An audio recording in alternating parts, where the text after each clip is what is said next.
Starbucks pushing towards $100, Bitcoin under 90,000, and you are listening to the StockInvest.us podcast, Trading Tips with Jim, as we head into week 5. Tick-tock goes the market clock. Bulls run wild, bears don't talk. Up or down, it's a coin flip game. Buy low, sell high, don't lose your grip. Stay sharp, stay fast on this trading trip. It's Trading Tips with Jim. Win or learn, never forgive. Stack your knowledge to the brim. Last week I said I thought it would be a red week ahead of us. It is Friday, trading hasn't opened, but so far this week Nasdaq is down and S&P 500 is down. Not by much, less than 0.4% for both of them. Dow Jones slightly in green by 0.05%. Hard to say exactly how the Friday will end, but it's a fair chance that week as such will be red. And coming up in this podcast, which will be a short one, you will hear that I think still Bitcoin is a good buy under 90,000. But first, as always, we have to look at the buy and the sell signals. And last week I said that several of them are starting to become very high. Usually indicates that we can get a reaction down. It would be totally natural. And I also looked at the Nasdaq chart last week, said how it was moving horizontally and that it needs to break above 23,000 to push towards 25.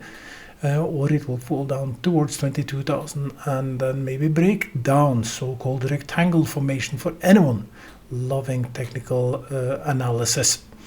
And right now it looks as a higher chance that it will continue down than up. Last week I argued this with volume going in the opposite direction. We saw an increase in volume but no increase in the index price, which to me was a weakening signal. You can argue a lot why all these things are happening, but in the bigger picture we have to understand that we are coming from a year of extreme strong performances. And a break now is just natural. We see assets being regrouped, we see people changing positions, we are regrouping for what we think will be the new future. Just to give an example, take Netflix. Netflix was traded about $133 a year ago.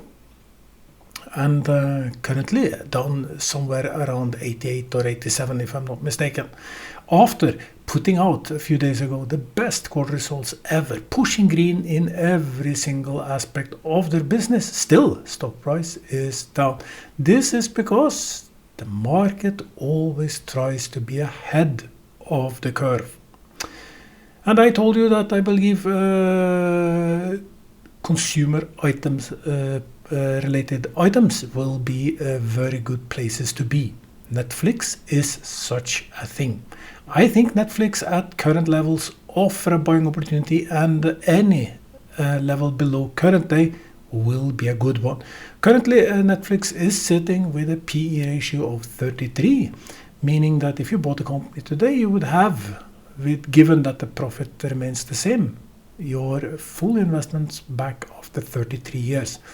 This is not high for the type of business that Netflix is in. Usually these companies are up at 40 to 50 in PE ratio. It's nothing wrong with that because of how they grow.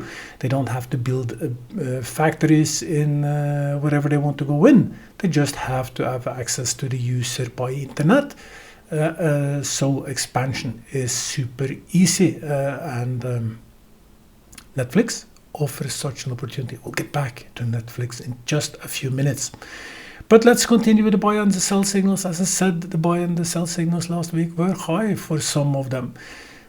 Across all the board of the tickers that we analyze, it's now 40% buy signals after dropping 2 points from 42 last week. Nasdaq still offers a lot of very good buying opportunities with only 20% buy signals. New York Stock Exchange is 46, very high. The same London is also very high at 44. Oslo dropped, and that was also what I said last week. 45 last week for Oslo is very high, currently getting down to 40, but I believe there will be more corrections at Oslo Stock Exchange. Frankfurt pushing up to 55, getting high also for Frankfurt, but after years of mismanagement, my bet is that Germany will do good moving forward. They have been hammered by poor political decisions. Now they are doing a lot better political decisions, and this is shaping the future. And remember, as I said about Netflix, you cannot look at just today, you have to look at how things will be in the future. This is the main thing I started the year with when I was penning the 5 first newsletter for Stock Invest this year. I penned them writing my thoughts, and I emphasized on trends, that you should use trend to your benefit. What will be the future trend? Because that will be where money will move. And I believe several companies in Germany, especially car companies, offer good return on future money, because these will come back. Energy cost is going down. There will be a revitalization of German economy. Stupid decisions have been replaced with a little smarter decisions, and anyway, the world economy is pushing upwards. This will pull out a lot of good things, and a country like Germany, again, I say from Europe, I think Germany is the best country. If you are to invest in any of these countries, I would say Germany is the best. I wouldn't bet much on Norway at all, only shipping in Norway, very strong segment in Norway, super brilliant professionals of their game. This has given world economy goes up, which I believe that we have a super decade ahead of us. Logistics will be a super place to be, and Norwegian shipping offers a lot of good trades, super high dividend payers, to say it the least. Personally, I am heavily invested into this, so might be a little biased there, but from Norway, that is where I would put my money. Going down to National Stock Exchange of India, it's down at 10, Tokyo at 51, and Shenzhen, China at 50. Across the boards, these are at the upper end, and as I said, investors, they have been, last year, they thought what will happen now, and invested accordingly. They saw the profits. Now we have to find new things. That brings me back to Netflix. And just to give you a small reasoning behind all of this. I wrote in the newsletter, which I penned, that I believe consumer will do good. We see buying power going up, and consumer being hammered, and now I think that they will see. So I recommended Walmart. I said Starbucks, for instance. Starbucks was at 88, and I wrote in the newsletter that I think, and I gave my arguments why things will go better for Starbucks. Currently at 96, I believe. So it's almost 10% on that tip, which was just a few weeks ago. I believe Starbucks will continue up. I think Starbucks is a good buy. It was especially good at 88, still at 96. I believe Starbucks offers a good opportunity. Netflix, at current levels, I believe offer a buying opportunity. I think the markets in general will struggle. We will see a reallocation of money. We will see a few things, and I'm not sure the push will be there over the next few months in the stock market. I will not be surprised if we even fall 5 to 10%, let's say maybe not 10%, but that we will fall until April. We will fall by 5 to 7%. Would not surprise me at all. It will be total natural. There is nothing, absolutely nothing dramatic about it. It is just a normal reaction. If this is to be the case, and I have a little problem seeing that huge upside, if this is to be the case, which stocks offers the best possible risk reward, meaning that the chance that they will fall deep and hard is less, with some potential upside if I'm wrong and the markets just continue upwards. Again, coming back, consumer is the place, to be. While I think a company like Netflix may push further down because it is in a negative steam now and you don't know exactly where it turns. I would like to see a sell-off. That is where I absolutely will buy. People just drop shares and I hit hard back. Did it with Nvidia, did it with Tesla. For anyone following the podcast when these were hammered half a year or a year ago, maybe not a year ago, but for sure early fall last year. This, but come again, at the current level, I think Netflix offer a decent risk reward. Starbucks still there, anything consumer related. Dollar General was my tip last week. These I think will do good. Everything else comes with a risk, but for the long term, and I repeat this, been doing this quite much, Tesla is absolutely for the future. They will come with the robots, they will come with the tech. Everyone is now thinking, oh, Tesla is all about selling Tesla cars. The left is totally against Elon Musk. Several countries with left-wing governments are trying to boycott Tesla, etc., etc. But Tesla is so much more. So while maybe the car as such starts to go sidelines, meeting tons of competition from China, from other one producing super electric vehicles. Remember, Tesla was the first breaking the market. This is standard. We see it all the time. Some company take the lead, grow fast, grow hard, then the rest is following, and the thing starts to go a little sideways. Absolutely natural, but Tesla has so much more in the pipeline. And robotics, Elon Musk was speaking about robotics in Davos, saying that they already have some of their Optimus robots in their production line working simple things. He expects that they will do by end of this year several complex things inside the industry, and that the robots, humanoid robots, will then do a lot more. By end of year it will be going faster and faster into industrial production, doing what we consider manual labor today. And then next year will be the real year where it comes also in to personal consumption for you and me, to buy a robot to have in our house, fold our clothes, clean the kitchen, etc. On top of this, there has taxes. So Tesla at good prices get a drop, and it should be such a good case. You have to try to remember, where will the future be? Enough about this. Crypto, I said that I also penned in the newsletter that I believe Bitcoin under 90,000 is a buy, and I bought Bitcoin under 90,000 to see Bitcoin going up to 97,000, but again pushing below 90,000. I still believe crypto has, and especially these heavy coins like Bitcoins, the big ones, have a strong future. So far, very hard to see if I'm right, but some funds have been really investing heavily into crypto.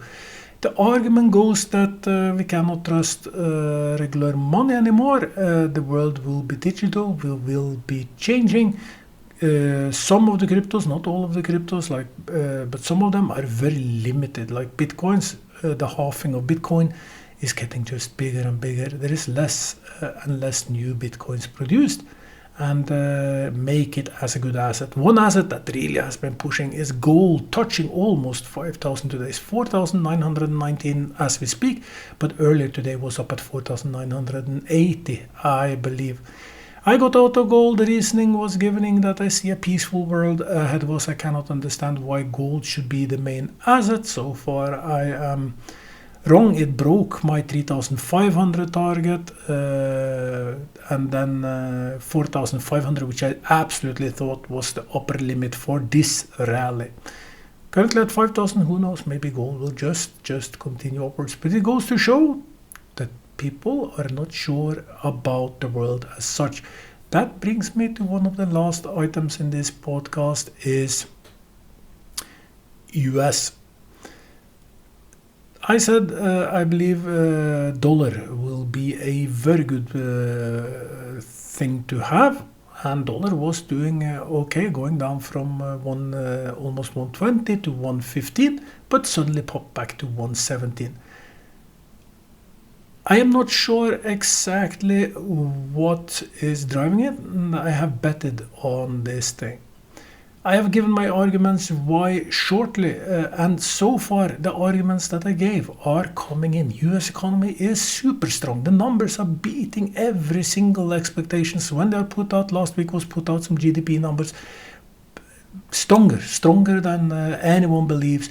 You read all over the news, oh now it's a havoc in the working market, but it doesn't. Numbers shows totally different things.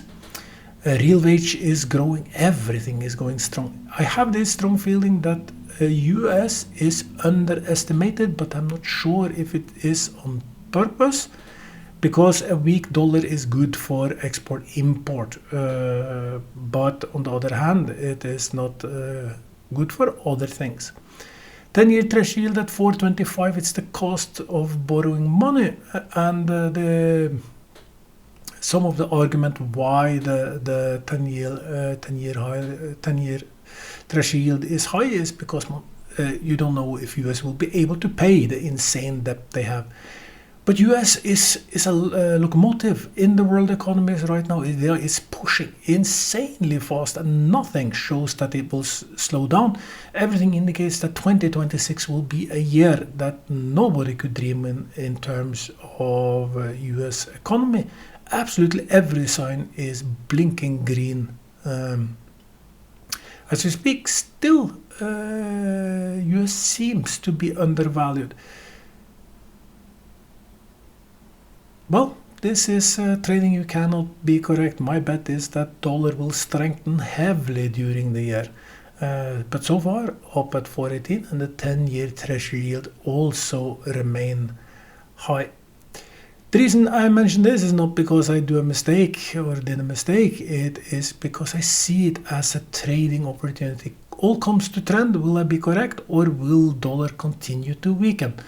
This aspect is hugely tradable if you get it correct. You just have to get your arguments correct. You can read all you want about political things, oppositions and how things are splitted, but the facts, the underlying facts, money talks, bullshit walks. The money talks, they are very, very clear. Is it the big masses that is persuaded by a news outlet creating some of the strange numbers that we see? And if that is the case, then they will be pursued and I will be correct. Or is there some bigger lines which I'm not able to catch yet? Anyway, I see still huge upside in dollar strengthening. I promised a short podcast, and before starting the podcast, I absolutely didn't have any real good idea what to talk about, because I was looking across everything and I didn't see anything real strong opportunities either here or there. We are in a market which is just can be good, can be bad. I say I believe markets will be red. I will bet for a red week one more time. I hope that we will have some dips here and there, because I love buying on dips. But in general, my personal investment strategy is still the same. I go for dividend payers. Right now I'm moving assets more and more into consumer related products because I see that as better than much. I know a lot of you dream about the big scoops, and for you, Starbucks going from 88 to 96 is not a big deal. It's absolutely nothing. But in the world of investing, trading, 5% in just a few weeks is an insane return. Get this into your mindset, because when your mind is that, no, I will do 50% this week, I will do 100% next week, you are going to make wrong decisions. You're going to take two-way risk. And sorry to say, but one out of 10,000 of you will be able to do correct choices. 99% of you are doomed to fail. I don't want that for you. I want you for you to strive. I want that if ever you come back to this podcast, let's say in a year, and you listen to me saying maybe the same things all over again, that your portfolio actually has grown because you did much more correct decisions. And one of the good decisions that you can is lower your aims, go for accumulation, get the safer profits, be a little slow, be a little patient. Yes, you maybe have $1,000 and getting to 1,100 doesn't mean much. But when you have 1,100, it's easier to grow the next 10%. And the next 10%, they will show off very differently. And this is a very, very good thing in the long term. Brings us to the last item of the podcast, which is the $1,000 challenge, where I try to grow $1,000 as fast as I can. Currently sitting in NEO, bought NEO at 510 after growing the podcast to close to $4,000. I got into NEO at 510, currently sitting at 447. And that investment into NEO is down 6.47% since I got in. Having the $1,000 challenge at 3,358, it was up at 5,550. I said this year I have an insane target of 100,000. It might sound contradictory to what I just said about being patient, but this is the challenge that will feed all of you that dream about the big things, because I know it's so sellable. It's so easy to go into a podcast with these high sellable things. And you will return next week after that. You don't want to listen to this slow, monotone thing about look for trends, etc. You just want a rapid tips. So I said when I started this challenge, before that I had portfolios doing very well with 5, 6, 7 stocks, in each of them growing very strongly. Then I wanted a change for myself, and I saw that you listeners also wanted something more aggressive. So $1,000 challenge is absolutely super aggressive, high risk. Maybe we'll lose everything, I don't know.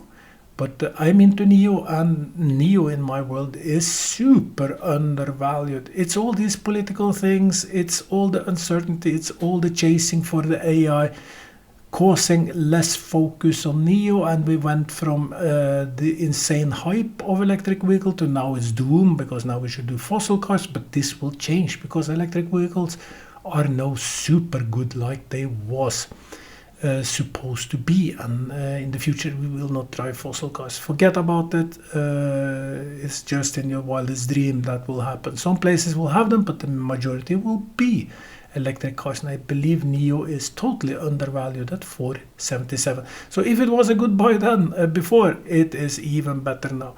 Technically it went down from 60. That was when I said sell, because this is the craziest overvaluation I ever have seen.